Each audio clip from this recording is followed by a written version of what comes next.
Nasa linya ngayon si Acting Governor.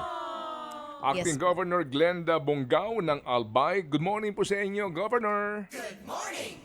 Good morning Manong Ted and DJ Chacha. Magandang umaga po sa inyo. Opo. Governor, are you running for governor? Ano po inyong tinatakbuhan ngayon pong local election? Ako po ay tumatakbo lang na Vice Mayor sa aming syudad sa Tabaco Okay. City po. Okay, sige po. So, Governor, naglabas kayo ng liham, di po ba? Naka-address po sa pinuno ng TIEZA o sa stand ng inyo pong opisina tungkol dito sa pagpapailaw sa Mayon Volcano. Pwede ho ba ninyong bigyan lang po ng informasyon ang mga Bicolano at mga Pilipino nanonood sa atin ngayon? Ano ba ang laman ng inyong liham po? Go ahead po, Governor. Nagkaroon po kasi Manong Ted ng public consultation ang Solar Surveying Corporation. Sila po yung tinalaga ng TIEZA na gumawa ng feasibility study and formulation ng conceptual design. Itong tinatawag po natin ngayon na Mayon Volcano Heritage Static Lighting. So dito po namin nalaman na meron po ganitong pinopropose na project. And ang aming pakiusap lang, nung malaman po namin yan, Manong Ted, ay kung pwede ma-consider po nila sa kanilang pag-aaral ang dalawang declaration po na ay una as UNESCO Biosphere Reserve and then ang amin pong ongoing nomination sa UNESCO World Heritage List as Mayon Volcano Cultural Landscape. Kasi parang hindi po nila yata na-consider yon sa pag-isip po nila ng proyekto. So, ano ho ba ang effect kung sakasakali po ng project, Governor, doon po sa inyo nga pong pagpupursige, na ang mabigyan po ng pagkilala ng UNESCO ang ating pong Mayon Volcano, Governor? Opo, unang-una, sa kagustuhan natin na ma-inscribe ang Mayon Volcano Cultural Landscape sa UNESCO World Heritage List, ang ating parang outstanding universal value na binibida po sa kanila na ang Mayon po ay meron natural beauty. And with the lighting po, syempre magko-conflict po ito Manong Ted sa argument namin. Oo.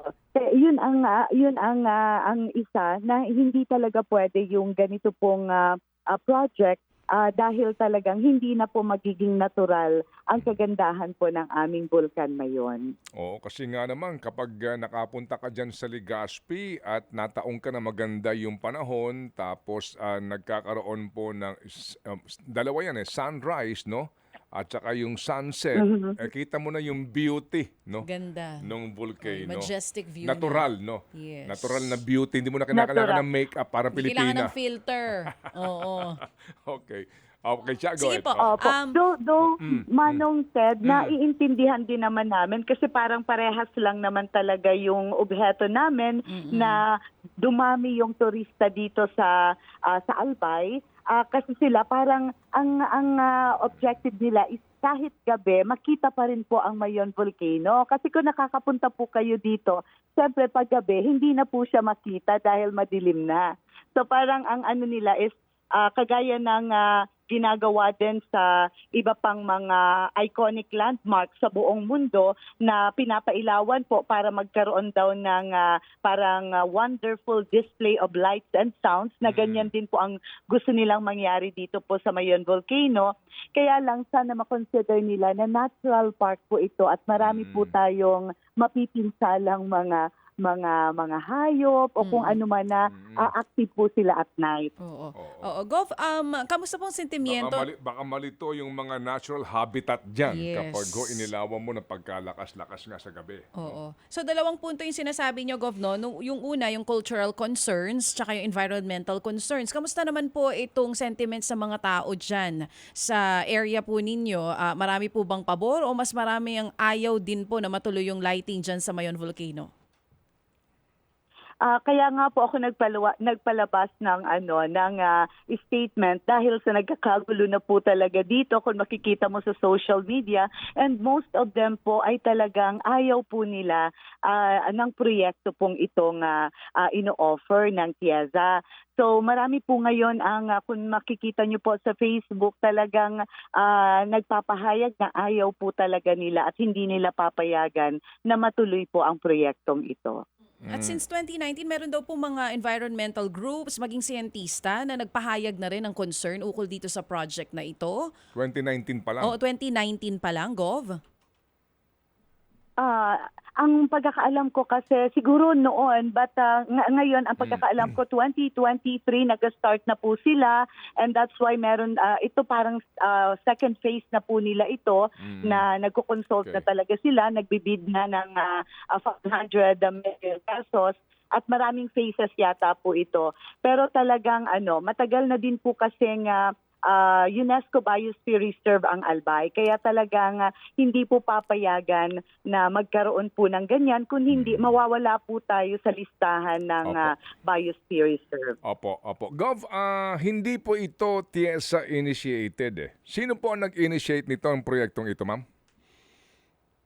Ang pagkakaalam na po namin ngayon, TIEZA, ang ito pong gumagawa ng ongoing consultation. Ang pagkakaalam po namin dahil sa invitation nila ay sila po ang tinalaga ng TIEZA. Opo, ma'am, ganito po. Para gawin po yung Ang sabi po ng TIEZA dito, hindi sila nag-initiate nito. Sila lang po yung implementing agency.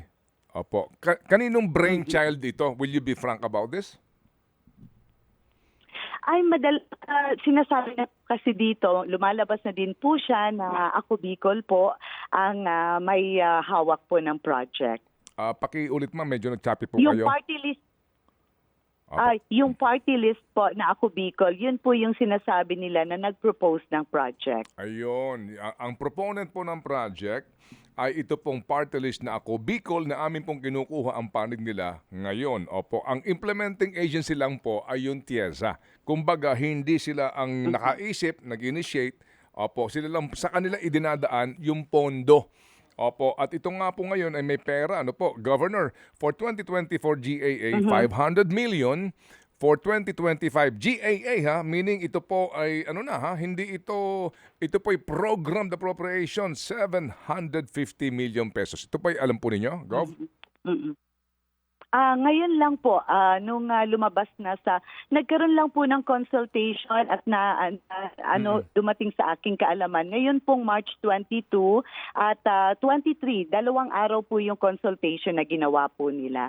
So doon lang po natin nalaman. Opo. Kung kayo po ang tatanungin, Governor, nakailang po kayong buwan na bilang acting governor diyan. Kung meron kang 1.250 billion na pera, kung may ganyan kang kalaking pera, saan mo gustong gamitin?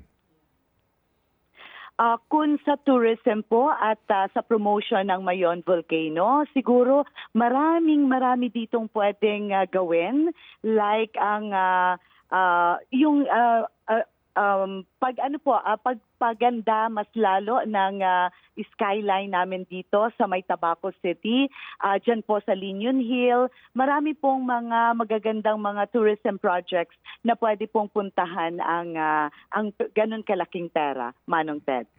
Okay, sige po. So, Governor, marami pong salamat sa inyo pong panahon sa aming pong programa at kami po'y nalulugod na kayo po'y makausap at makuha po ang panig ng inyo pong opisina. Ang board ho ba, ang provincial board, pareho po ang stand, ang provincial board ng Albay? Yes, kahapon po nag-session sila at nagpalabas na rin po sila ng ganitong sentimiento na i-discontinue po ang project. At ganun din po ang NEDA, ang Regional Council, Development Council, ay ganun din po ang stand. So halos pare-parehas din naman. And I'm sure maririnig po nila yan, yung gustong mag-implement na hindi po talaga uubra, Manong Ted. Okay, sige po. So Governor, good luck po sa inyo pong pagtakbo bilang Vice Mayor po ng Legazpi po ba? Legazpi?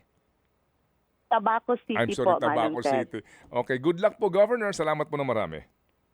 Maraming salamat po. Thank you.